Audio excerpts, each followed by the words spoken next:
Good afternoon and welcome to More of a Good Thing.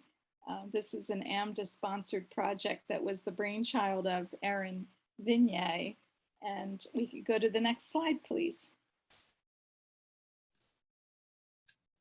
I'm Joanne Reif-Snyder, and I am delighted to be the facilitator for this 6 roundtable series. I'm going to take just a couple minutes to tell you if you're new to this, what this work is about, and as a reminder for others who have maybe been in other sessions. Next slide, please.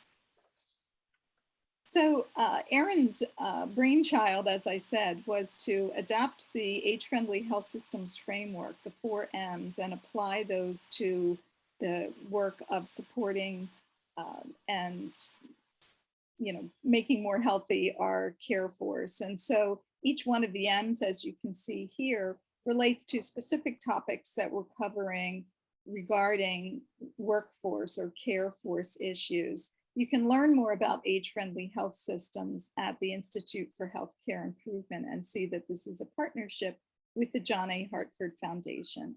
Next slide, please. So we have 6 roundtables in total that we will offer. This is the 3rd in the series of 6. You can see what the topics have been and will be. All but one of these have been recorded and the recordings are posted.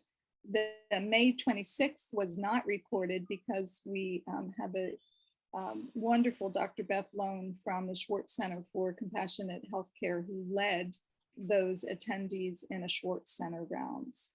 Next slide, please.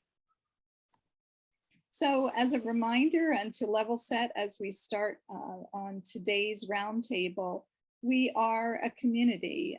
We've linked arms in the last number of sessions that we've had together, and we're focused on creative co-design using an all teach, all learn methodology and conceptual model that I've cited Project Echo here for that thinking.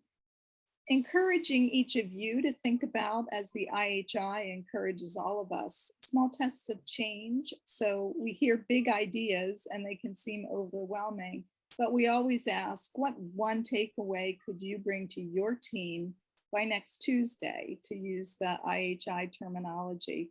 And then we're collating and disseminating the insights. So we'll do some sharing today in breakouts or in one large session, depending on how many attend today, and then do some report out on that. Next slide, please. So I'm delighted to welcome today a session delivered by my friend and colleague, Erin Woodford, who's a Vice President of Population Health for Genesis Healthcare. She's going to talk about career mobility and shared governance. Next slide, please. And take it away, Erin. Thanks for being here. Thank you, Joanne. I'm very glad to be a part of this and to provide some input into career mobility and shared governance, both topics I'm extraordinarily passionate about. And I believe, Erin, you gave me control. I see that now. So we need to, as Joanne started with the level set of the conversation of what the program globally is all about, let's start with what this presentation is about and why it's an important topic. So the why has to do with, as we know, our retention efforts in our facilities, right? So both shared governance and career mobility, both can help us retain our staff in a time where we have crucial staffing challenges. So this first slide speaks to the points of retention, right? The organizational factors that influence retention that most of us are aware of, but this is just bringing it to the front of our memory. Again, this is pre-pandemic. So you could see that this study specifically was from 2015, and they found that compensation, monetary and non-monetary, job characteristics, training and development opportunities, supervisor support, which also included recognition by and feedback from supervisors to the employees, career opportunities, both internal and external, work-life balance, which we all strive to achieve, right? That's something that I know we all work with on a daily basis. And most importantly, organizational commitment, which was further defined as the employee's emotional attachment to, an identification with, an involvement with the organization. So career mobility and shared governance, hold on, let me see, I'm having an advancement. There we go. So career mobility and shared governance will help begin to change the culture to address every single one of those points that that research study has found. Now, if we did, there's many research studies out there about how shared governance and career mobility affect retention. So I encourage you to go out there and look for them. They're there. I just cited the one. There's actually more in development since the pandemic, because that has affected our staffing so much. So I encourage you to go out and look for that. But to level set and to not assume everybody knows what shared governance is all about, want to let you know where this framework has come from, right? So Tim Porter O'Grady's shared governance model, developed in the 70s, 80s-ish, right? Specifically was adopted into healthcare organizations early 80s, late 80s. It began to take flight, right? And you will see this framework, or his framework, embedded into many healthcare organizations. It is also the framework for organizational programs, such as the Pathway to Excellence and the Magnet program. So shared governance, in a nutshell, is what you see, shared decision-making, right? It's shared decision-making from multiple avenues. So how do you implement shared decision-making? You start with evaluating your current committees, right? We all have committees in our centers, in our facilities and organizations, but then we design our committees around an organizing structure. As you could see on the screen, this is just one example. So the center I led in a shared governance initiative, I thought that we had a lot of shared governance principles, and we did. What we didn't do is name it and put it on paper, right? So when you don't do those two things, it is never fully integrated because the staff doesn't understand that's what our goal is. That's how we're operating as an organization. You could see in the center is the Nurse Practice Council.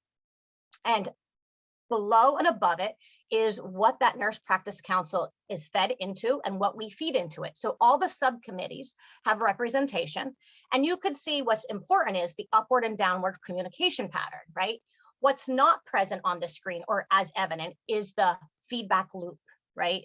So what you want to do is design intentional committee members that jobs are to inform their employees that are not members of the council, because we have to remember that engagement and involvement doesn't have to have physical representation. Sometimes employee engagement, they relate it to communication, right? Most of the time it's how effective we communicate what's happening.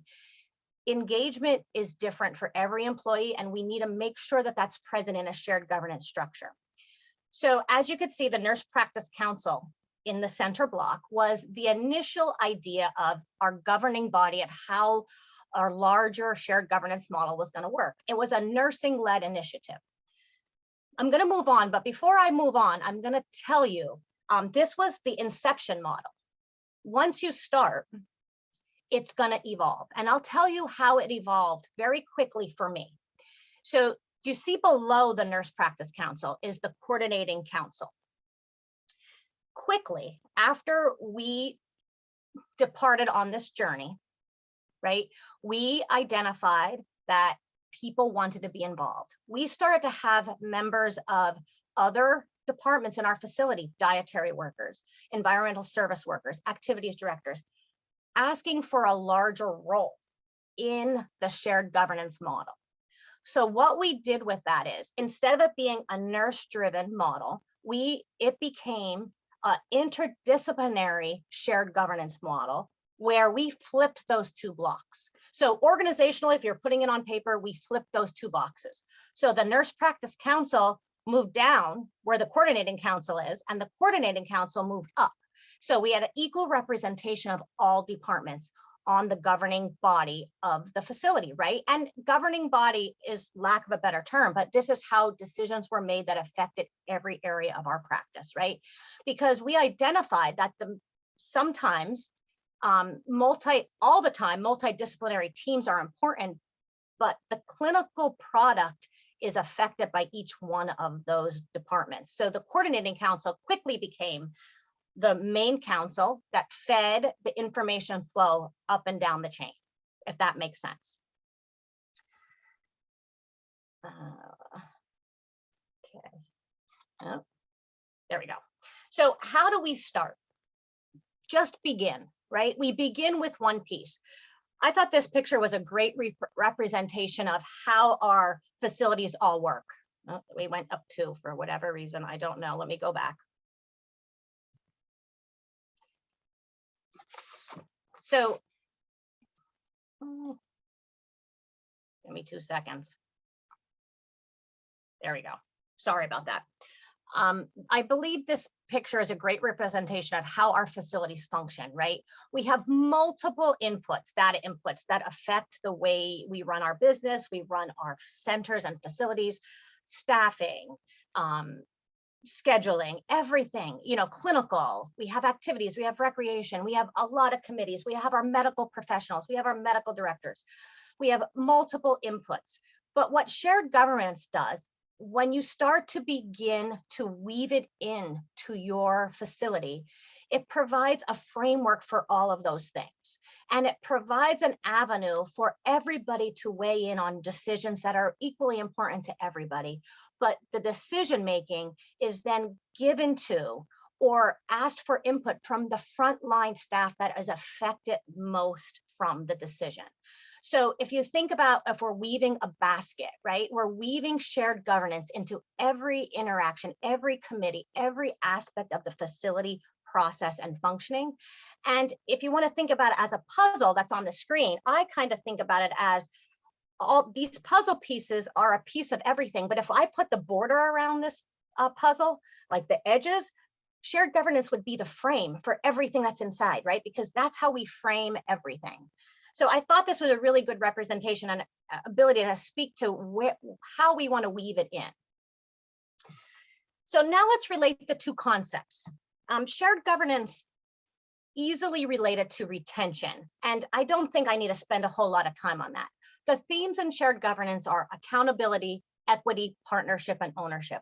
We already reviewed that previous study in 2015 where it showed similar traits that employees are looking for when they're looking at retention aspects, especially the organizational commitment. If anything, organizational commitment and shared governance goes hand in hand. We can change culture. And once you start to change culture through shared governance and intentional approaches, it is life-changing. Even if you sit there and believe that, yes, I'm practicing this, I promise you, when you put structure around it, you will unleash the full power of shared governance once you structure it. So let's all talk about what we all went through, right? And how shared governance and career mobility help or will help. So we all just lived through 2020, although we don't want to, remember it. We lived through 2020, 2021, 2022. We are still living it. What we are facing now is unprecedented. We have skilled nursing staffing losses at record rates. We know that, we're living that. But we also are experiencing healthcare access issues because we can't staff beds. So it's becoming a public health issue because of the staffing shortage and healthcare access. But we also have to address the staff burnout that the past 3 years have caused, fatigue, moral dilemmas when they had to face the decision of caring for a COVID positive patient, but yet having to go home and care for their babies at home, right? Or care for their mother, whoever that is. Our staff faced moral dilemma the past 3 years, and a lot of them don't understand how to handle it. And some of them sadly feel unsupported through it because of staffing crisis, right? We all live this. I could go on, and I'm sure every single one of us, we all have lived it. We could go on, but we feel like we're a hamster on a wheel because we feel like, what can we possibly do to combat what we're facing, even though we're running at the bare minimum? So one tool that we can use to start changing our narrative and hopefully attract people to our workforce, again, is career mobility. I'm not sure why that jumped ahead too. Give me 2 seconds.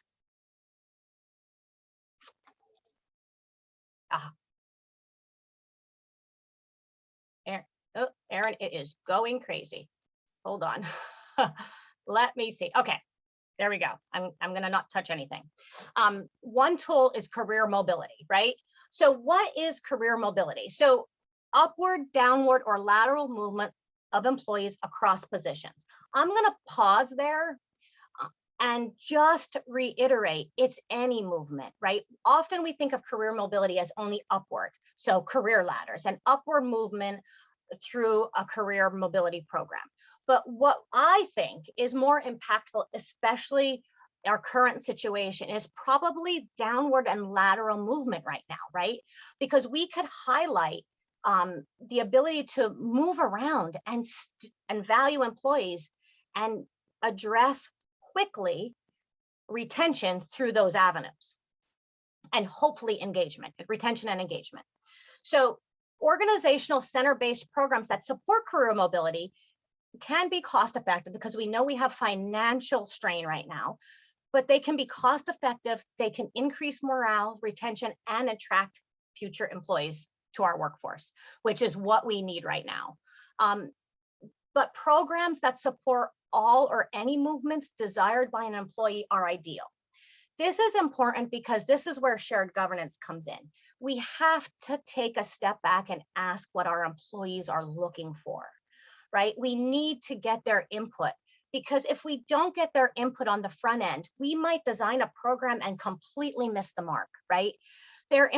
We also need to keep in mind our organizational objectives layered in with employee input, right? So our organizational objectives also need to be addressed, but we need to remember that we need to speak to and get input from the employees we're trying to help. So if we miss that piece, we might miss the boat completely. The fruits of our labor would not be worth it. So how do we do this? So we do this through assessing what you have right now. I am sure all of us, all of our organizations have some form of programs in their facility, right? In your facility right now, what do you have? Here's the thing that I think we don't do really well at. And anecdotally, that's my opinion, obviously, it's lean into it. And the only reason I say that is because, and Joanne would know this, we had great programs in the facility I led, as far as what my organization had put forth. What we didn't do well at the facility level is communicate what we had.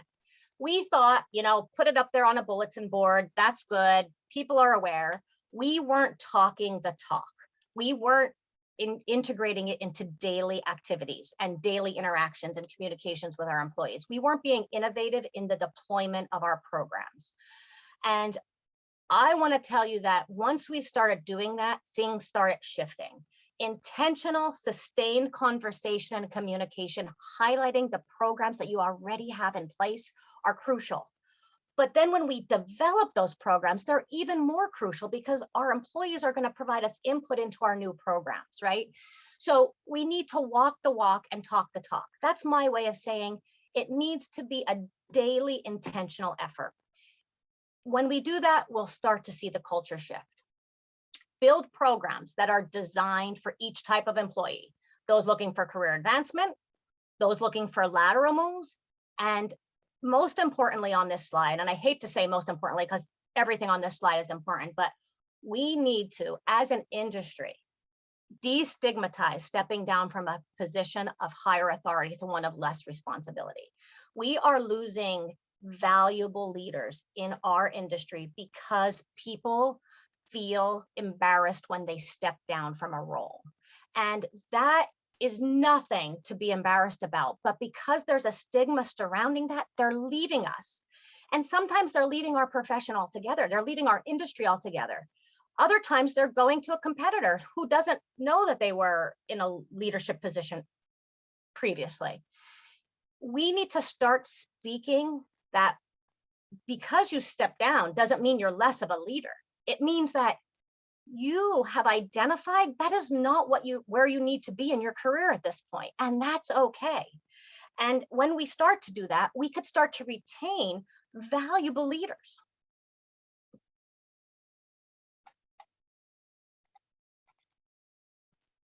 Oh my goodness. Okay. I am not doing that. These technical difficulties, sorry. I don't know what that happened there, but let's hold on one second. Okay. Okay. So one more.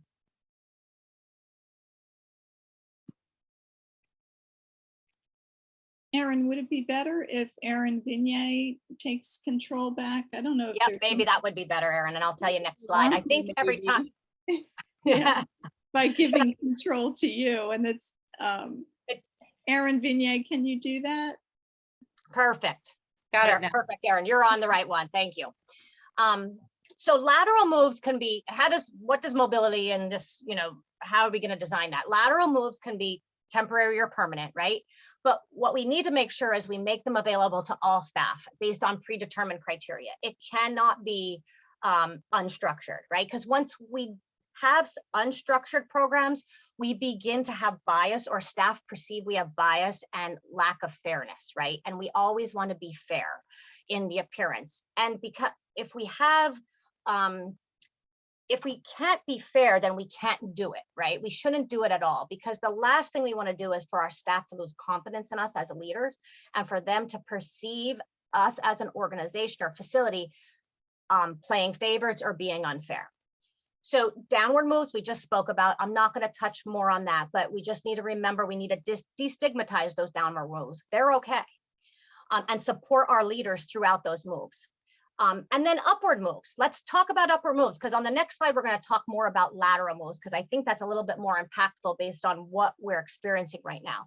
But upward movement, we all have or should have some programs designed for upward movement. And I want to highlight, there's lots of good tuition reimbursement programs, career ladders tied to educational programs, but there's also ways to have upward movement that don't involve definite educational requirements, but there's other ways to work them in through valuable certifications, leading unit councils. Those kind of things could also be considered in upward career ladders, right? Upward movement. LPN to RN to BSN, oftentimes we have organizations that pay for leveling up, right? So LPN to RN, obviously that would be a monetary increase, but when you get to RN to BSN, can we financially support a program that pays a little bit more? And maybe the answer is yes, but maybe it's no, right? But if it's no, we have to make sure we design a program that enables us to have some type of recognition, whether it not be financial, right? It could be added vacation days or some kind of support to go to an industry conference that I have on the bottom of the screen. So just don't forget, we need to design the programs, and financial obligations and lack of being able to support it financially isn't necessarily a roadblock. It's a roadblock you have to get past, because right now we're experiencing financial crisis in our industry too. So just think outside the box and how we could intertwine these programs and support them through recognition in areas other than monetary, right? And then don't forget non-nursing career progression. Often is forgotten. I want to say, like that CNA that wants to be an administrator, or that dietary aide that aspires to be an administrator, or a business office manager. Don't forget the many careers that are represented inside our walls. There are so many career opportunities, but often we forget those that are outside of nursing. So I'm just saying, don't forget the non-nursing career progression, right? That's just as important to maintain our facilities, increase staff engagement and retention. Can you, next slide, Erin? Okay, lateral career movements. These are some real life examples, and I'm gonna just quickly, briefly explain these. So lateral career ladders designed to highlight the expertise or provide other departmental experience while giving employees other opportunities outside their 9 to 5. Hopefully you all get what that means. That is crucial, right? These are those employees that are working, there might be full-time employees, but are working and desire to, they need to pick up extra hours. They need to support their family. They have an extra bill to pay. But for whatever reason, they don't want to do it in their 9 to 5, but they have identified an area in the building that they want to support. That could be a CNA wanting to fill in for a receptionist. That could be a supply chain management clerk going on vacation, and our CNA or, you know, a maintenance director, maintenance clerk wanting to fill in for the week. It just identified those areas where they can support, where we can support a lateral move. There are many areas in our centers that we can support a lateral move. Again, temporary or permanent.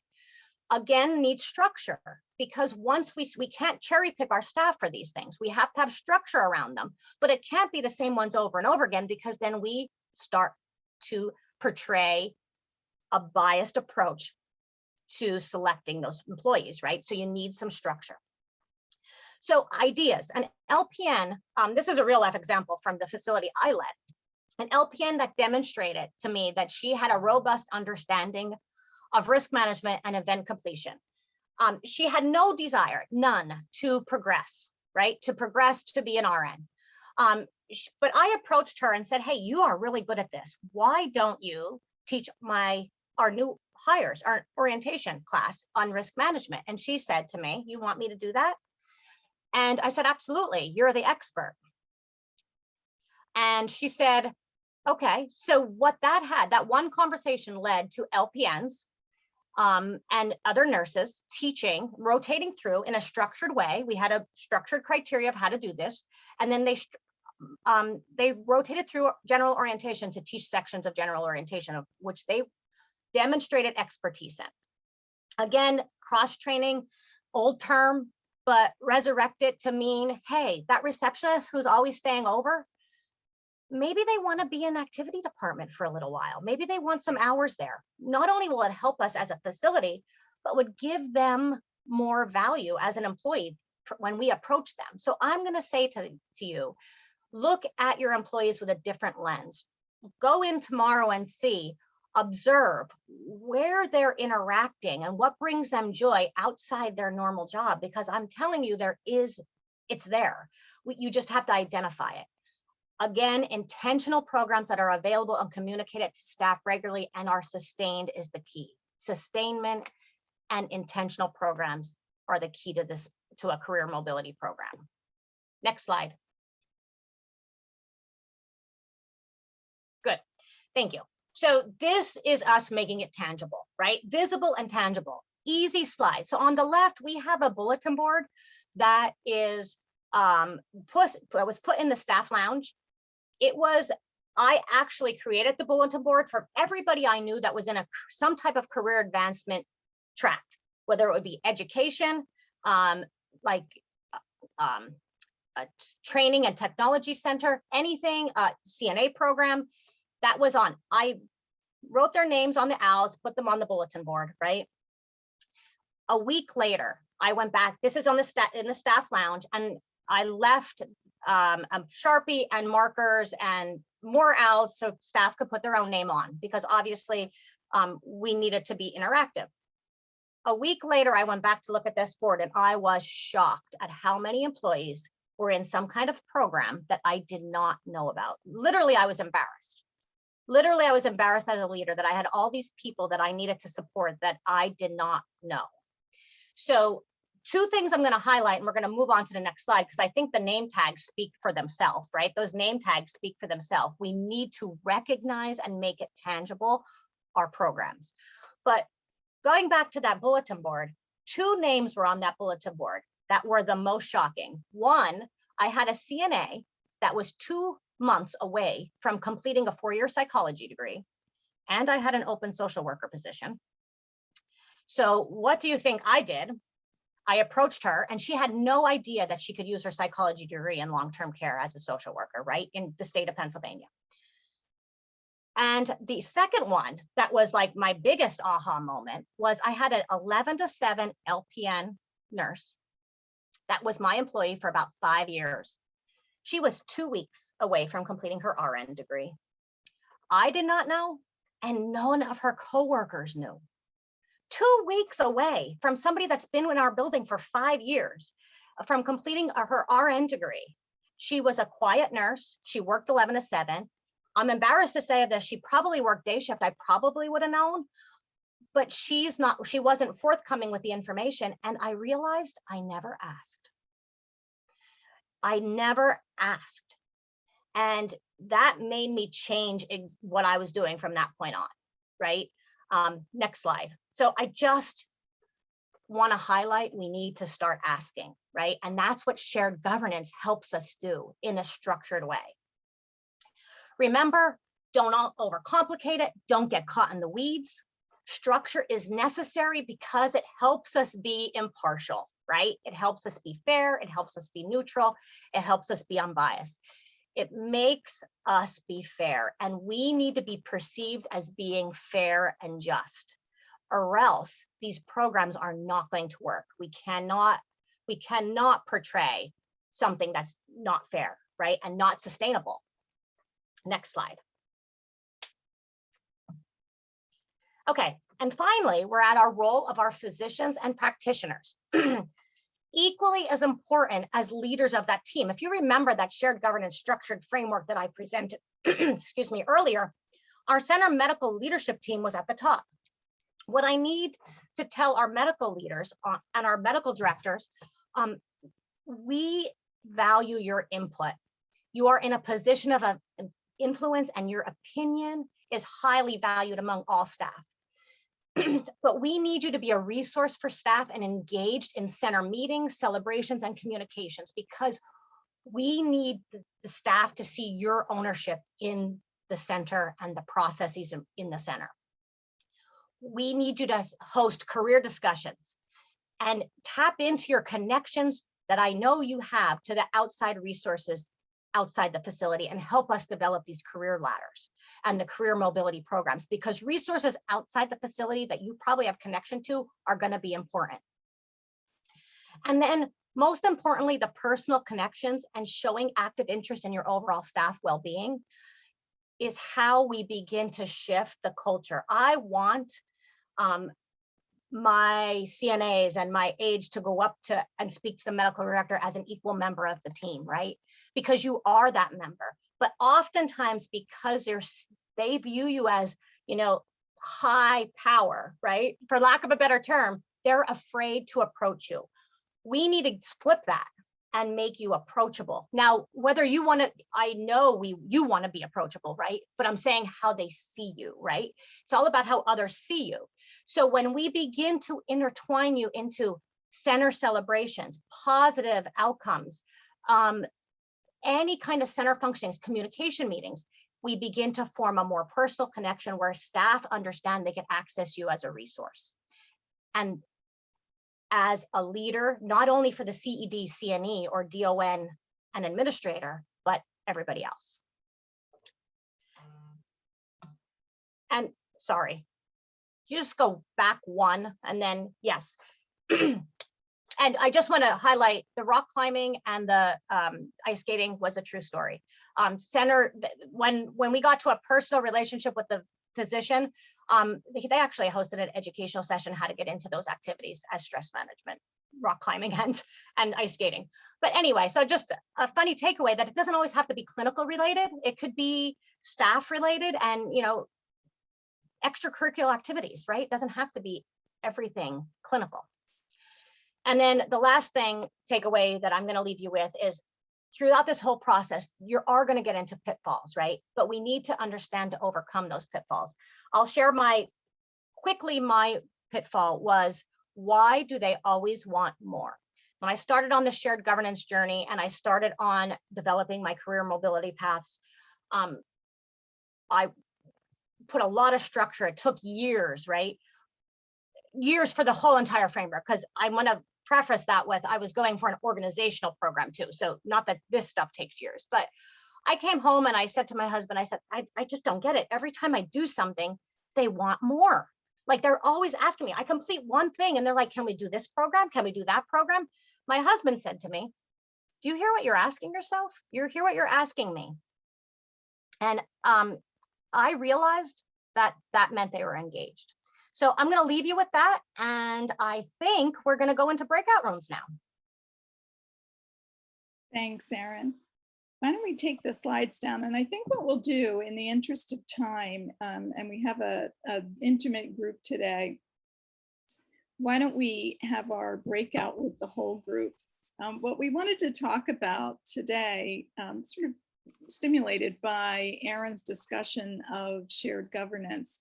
And I really appreciate, Erin, that you've talked about it in sort of big ways and small ways.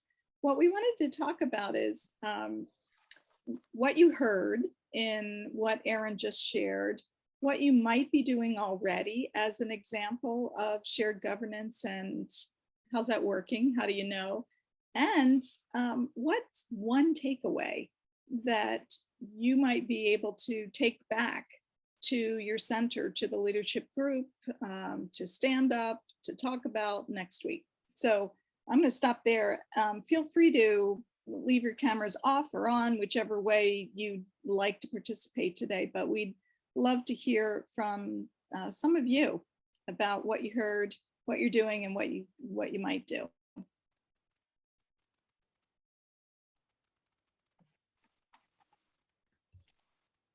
People are thinking, and since I don't work in a facility, I was going to add that as a manager, not in a nursing home, but a manager of healthcare professionals, I'm often struck by the fact that we know everything about our employees when we hire them because we have their resume of what they did before.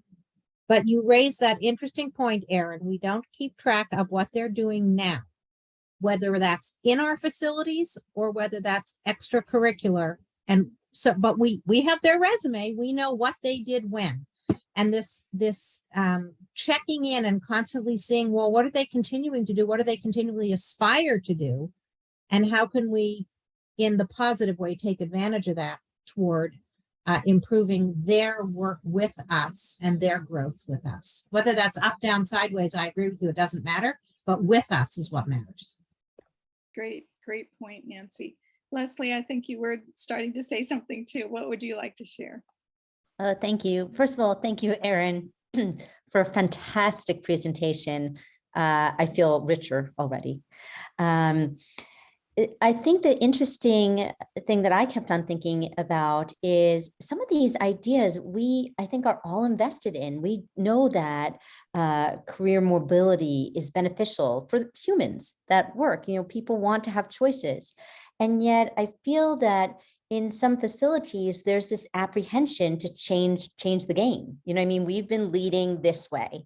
And to get some buy-in from, you know, different aspects of leadership is challenging. I think if I were to present this as I want to make this a structured idea, and, you know, I've been working on bringing CNAs to the table. And there's been a lot of apprehension. That's not what we do. And I'm thinking, well, why don't we do that? Well, couldn't we try it? But I wonder if you have any advice for that apprehension at the leadership level. It's always hard to change a habit. Yeah, and great question, because there was apprehension. And I will tell you, Leslie, the apprehension that I saw in my facility had to do with transparency. If you recall, I had transparency on that slide earlier. If you're not ready to be fully transparent and your leaders are not ready to be fully transparent, then shared governance is not going to work. The transparency is what your leaders are afraid of. Because when we start bringing our direct care workers to the table, they're afraid what they're going to say. And I hate to say it that way, but in my experience, that was the barrier. So to level set that, I had said to them, whatever comes out in these meetings, it's not that nobody's doing their job incorrectly. We're going to start to figure it out and do it together. It is, it's a non-punitive committee, and whatever comes out, comes out. We're going to move forward together. And I think that's the message, and maybe it'll help you move forward. But I hear you, and I definitely did experience it myself. But I determined in my assessment of the situation is because of the transparency factor. They were afraid of being fully transparent, if that makes sense. Yes, thank you. Yeah, good point. And Nancy chatted in, I think in reference to that, are we concerned about what they will say or what they will ask? Both points could be difficult. And so it takes some leader development and some leader courage. Growth as a leader is being willing to sort of go into your discomfort zone. That really is where the magic happens. And that's hard for all of us. So we can appreciate why that's hard. How about others? What did you hear? And Maureen, you had. It's so funny. Thank you, Erin, for your presentation. And I have been a nurse so long, I cannot remember for sure, but I think Tim O'Grady was a CNO at our facility for a few years. And there are, when I hear about the resistance, I know full well how difficult that is, but I can say I've seen it from both ends. I've been that point of care person saying there's got to be something more. And I looked at the shared governance model and I saw the way you flipped and put nursing practice council down to coordinating council. Where I was successful is, and I think we all have them, so we know the people in our facilities that have that passion or the gumption. So one is we have to identify who they are. Two, what I did was I kept working until I found a leader who was comfortable to let me grow. So I have to say that in some ways it is based on the culture. I grew up in a culture, in an organization, as tough as things were, it was still appreciated. When I went into the post-acute world and more into home health, I found I had a CEO who supported me. And so I kept working. It was like trial and error. I said, oh, geez, that didn't go so well with my immediate leadership team. And I tried something else. And then I sometimes just had to be courageous. I literally had pom-poms in my office to try to cheer on people. So I don't know that it's necessarily easy, but I love some of the different strategies that you've used, as well as I never thought until today about forgetting to ask. I was that night-term nurse all those years ago, except I wasn't very quiet. So you would have heard from me. But that's where there are some times where you hit the brick wall, but I just kept trying to find other ways. And so I do appreciate though that we bring it up. Thank you. Thanks very much, Maureen. Amy. Well, Erin, you are a terrific speaker. And I just want to say that, we're working with nursing homes in an initiative called Revisiting the Teaching Nursing Home, which is nursing homes and schools of nursing across Pennsylvania. And a number of us are working on this initiative, multi-site initiative, and Joanne and Erin are engaged in the work as well. This is such an important notion for places to consider as they're developing their own leadership strategy. So I know that I would like to call on you and engage you related to that initiative, where we're going to be planning some offerings related to that. And you're just terrific. I think also it was incredibly sensitive to really talk about maybe normalizing or desensitizing the notion that, doing something different, which doesn't necessarily mean moving up the ladder, but change works for some people, whether it's cutting back or reducing responsibilities or even changing the responsibilities. And to normalize the possibilities is a great step in staff retention and really fits with this notion of shared governance, where people closest to the work really have the locus of control, where they can say, this doesn't work for me anymore, or I want to add hours and this may be of interest. I just thought that it was a very expansive way of thinking about it beyond the ways that we normally very linearly think up the ladder. So thank you for that. Oh, thank you. And please, if I could ever be a resource to you, please don't hesitate to reach out, for sure. Thanks so much. Thanks, Amy, for that comment. And I'm going to have to close us out. We are at time. Thanks for your participation today, everyone. Our next session is July 28th, and the focus in that session is on health promotion and safety. And again, our focus is the care force. So we'll be talking about the entire interprofessional team at that point. Erin, Vignay, any final comments to close us out? I just thank you all for coming. I know a lot of people are on vacation, so if you have colleagues that want to listen to this great presentation, we will have the recording posted on our website as always, and the slides as well. So feel free to come check those out and share those with others. Thank you again for joining. It was a great discussion, and we look forward to seeing you all next month. And thank you, Erin. Yep. Erin's rock. That was great. Thank you. Hi, everyone. Take Thank care. you. Bye-bye. Bye-bye.